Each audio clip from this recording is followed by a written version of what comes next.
Shalom. Back with part 3. All right. The Spirit gathereth them. All right. And again, people, you know what the Spirit is, right? We're talking about the Rakakadash, the Holy Spirit. It gathereth them. Okay. Because again, the Lord has to sup with you. Okay. And again, this goes back to Revelation 3 and 20. You know, there's a knock on the door. Okay. All right. And he comes in to you and you into him, and he sups with you, particularly if he finds you sincere. Okay. But what is the door? What does the door represent? The door is a metaphor. It's an allegory. It represents your mind. You understand? The knock on the door. All right. Do you understand? It represents your mind. Okay. All right. And everything starts with the mind. What is that? Romans 12 and 2. Conform not to this world, but, you should, stop. You start everything with the changing of your minds. Okay? Do you understand? You leave the old man that you were behind because now you're the new man. You understand? All right? That's all through the Spirit. All right? It is the scriptures, the word that cleanses you. You can dip yourself, in an ocean, in a river, in a lake, in your toilet, your shower, a tub. Doesn't matter. Okay? That's not what cleanses you. What cleanses you is the word itself. Okay? The scriptures tell you that. There are many lessons on that, people. All us brothers, starting with the elders on down. All right? For years. All right. So anyway, Ezekiel 9 and 4, and the Lord said unto him, go through the midst of the city, through the midst of Jerusalem. Again, you're a people first before you're a place, you Israelites, and set a mark upon the foreheads of the men that sigh and cry for all the abominations that be done in the midst thereof. Okay? And who would that be? The prophets. Okay? The men that the Lord had set up, starting with our elders on down. Okay? As it has been all through, the centuries. All right? From the ancient times all the way to now. So, to set a mark upon the foreheads of the men that sigh and cry, right? Go into the word mark. All right? And it's thawat. All right? It's a thawat. Strong's H8420.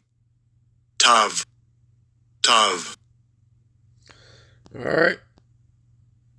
See what it means? The mark as a sign of exemption from judgment. You understand? And who's going to have that mark? The elect. Okay? They're the ones that are going to be excused from the judgment. And it's a spiritual mark. All right? So that the angels, they see that mark. All right? On those whom the Lord doesn't want destroyed. Okay?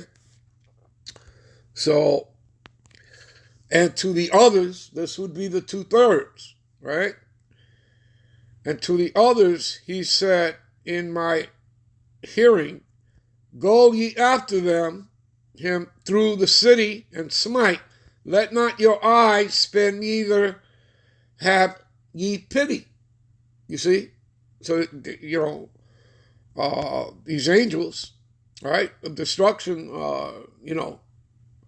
they're not going to have any pity, all right, on the 2/3. See? Slay utterly the old, the young, both maids, little children, women, but come not near any man upon whom is the mark. You see? So you see, that's the seal of the Lord, which again you read about in Revelations, the 7th chapter. Okay? In other words, that the destruction cannot come upon the earth. You have 4 angels holding back the 4 winds. The 4 winds represent the destruction. The destruction can't come, all right? Particularly onto America, Babylon the Great, until what? Until the elect have been sealed. okay, with the mark, that spiritual mark that we're reading about. All right, that the what? All right. Then they, where are we? Okay, slay utterly the old and young, both maids, little children, women, but come not near any man upon whom is a mark, right, the seal, and begin at my sanctuary. See, we just finished reading Amos, what is that? Amos 9 and 8, okay, on down to verse 11, where the Lord is going to sift out the house of Israel, right? So begin at my sanctuary, okay? You understand? All right, give me a minute. This is Jeremiah 32, 37 to 40. Behold, I will gather them out of all countries, who? His elect, right? Whether I have driven them in my anger and in my fury and in great wrath. And I will bring them again unto this place, and I will cause them to dwell safety, right? What does it tell you in Isaiah? All right, give me a minute. Isaiah 14 and 1, for the Lord Yahweh will have mercy upon Jacob and yet choose Israel. See that? And I will set them in their own land. You see? Okay? In Israel, see? You Negro Latinos and Americans, you are the descendants of Jacob. Okay? All right? And that's not only proven here in the scriptures, but also in circular history. All right? Give me a minute.